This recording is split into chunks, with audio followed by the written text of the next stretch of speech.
extra ammo, bros.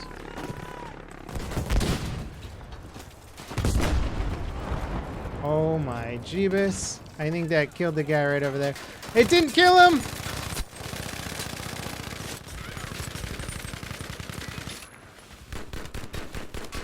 What is happening? What is happening? Hey guys, Level Cap here. Today we're going to be taking a look at the M1922 medium machine gun that just became available for the support class through the new Tides of War content update. It'll take you about an hour and a half to 2 hours of objective, or rather assignment-oriented play, and then you'll have this machine gun all to yourself. And it's a beast, let me tell you. In terms of the medium machine guns that are currently in the game, this one might actually be my new favorite, even topping the MG42. Especially with the new bipod mechanics in the game, making the medium machine guns a bit more usable than they were before. You get slightly more versatility with this weapon. Although, I wouldn't say you can use it effectively in an offensive situation.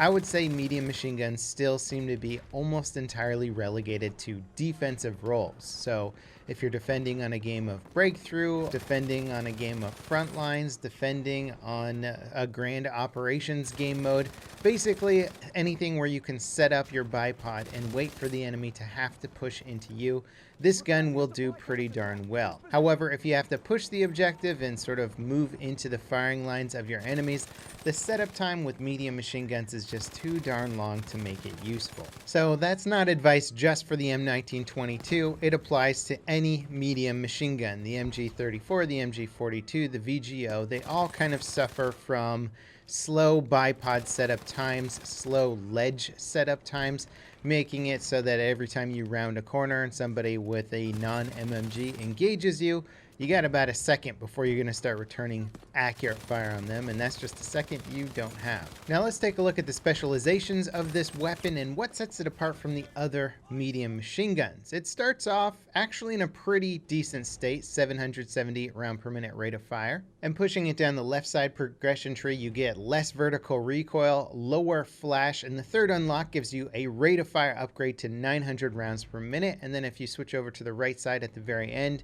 you get a longer time to overheat, so you can basically just shoot for longer at a higher rate of fire. On the right side, you have the option to actually give it increased accuracy with ported barrel and a bigger magazine of 250 rounds if you need more than the 150 it starts off with, but I found these less necessary. The machine gun itself is quite accurate even at further ranges, and that's what kind of sets it apart from some of the other machine guns for me. It's got far superior accuracy compared to the MG42 and a rate of fire that is nearly comparable, and I think that's why I like this weapon better. The iron sights themselves aren't too bad. They give you a little bit of magnification, and since medium machine guns don't come with any other real magnified optics, sometimes it's nice to actually have that 1.5 times magnification as opposed to what you would get with one of the reflector sights, which is 0 magnification, or the anti-air sights, which I think is 1.25. I might play around with the anti-air sights just because the body of the gun is very close to the actual iron sight of this weapon, and it can obstruct some of your targets at range. But I really didn't have too much trouble using the irons in, I would say, 99% of the situations I was in. Now, I got into a game that was basically the perfect setup for a medium machine gunner, and now that I think the M1922 is probably one of the best medium machine guns in the game, this thing just went to town on Twisted Steel playing defensively on a grand operations game mode. In Airborne, it was so easy just to keep the enemy at bay, setting up in nice little nasty defensive positions here, just mowing people down. Prone gameplay is, well, it's overpowered in Battlefield 5. Thanks to the insanely hard to see player models with reduced visibility, going prone and waiting for enemies, especially in a cluttered environment like Twisted Steel, is the ideal situation for any medium machine gun. It's not choke pointed enough where they can predict where you're going to be set up. They have no idea, and by the time they figure it out, there's already a hail of machine gun fire headed their way. Chances are they're not going to survive. 900 round per minute, incredibly accurate with a bipod deployed. what can they really do to defeat you? And at that point, you're already prone, so you're a very small, hard to see target. Plus, we really shouldn't disregard the flashless propellant upgrade. The one thing drawing people to your location is a big muzzle flash. Sure, they can still try and follow the tracer rounds in, but if it gives you an extra half second before they realize your location, that can be all the time you need to take them out before they even do any damage to you. Long sightlines with pre-built sandbags that I can run around to for a quick bipod deploy allows you to really just mow people down on many different angles of approach. And I gotta say, I was having an absolute blast here. I did get a bunch of hipfire kills this round, actually. You'll see some more towards the end of this video when I play a little bit more aggressively. It can kind of handle its own with hipfire combat, but the thing that I don't like about medium machine guns when trying to run and gun with them, aside from the fact that of course they're relegated to hipfire only, is that there is a very long delay between running and being able to shoot with them.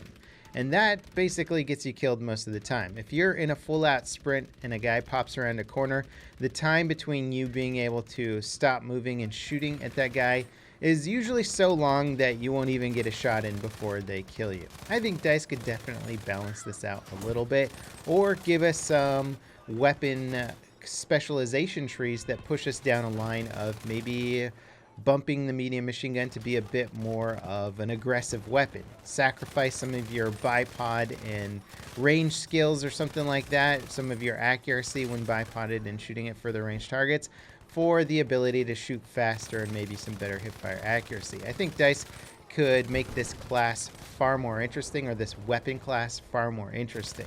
As much as I do enjoy setting up a bipod and mowing down enemies that are running into me, there really isn't a high skill ceiling with medium machine guns. In fact, they're almost entirely dependent on the situation, far less your skill. If the situation is you're sitting there and enemies are running into you over and over and there's poor visibility on the map, then it's perfect. You're going to do well with a medium machine gun. It doesn't really matter too much on what your skill level is, other than being able to basically just kind of aim in the general direction of your enemy. And I think it's why people rage against them so much, because anybody can do what I'm doing right now. It's not hard to go prone, crawl around, and just shoot at things that move. Like, it's really not hard, especially when they're not returning fire, because they don't see you. They have no idea where you are. And so when you die to it, you don't go, ah, good shot, man, you got me there. It wasn't like a fair firefight. There wasn't any sort of interesting engagement there. It's just something that anyone can do. And so if DICE evolved this weapon class to the point where somebody who is maybe a higher skill player could start using it in a slightly more aggressive way, where you're alternating between bipod gameplay and aggressive hipfire gameplay, that could be really fun and more interesting, and we could start throwing a little bit more skill into this weapon class. And here I was just like, what is going on with my enemy? They're just like running down this hill into my machine gun fire, which is great if you're a medium machine gunner, but it was like blowing my mind.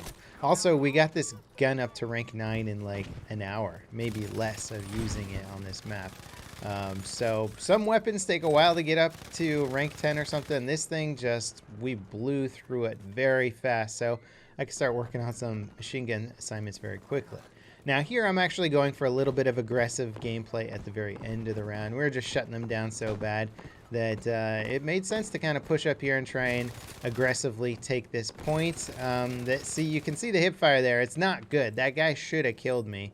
And I just kind of ran into a lot of situations with this gun where I'm like, I should be dead right now. Luckily, my opponent sucks, and they're not shooting back accurately. That guy right there didn't notice me till I got the full reload cycle off.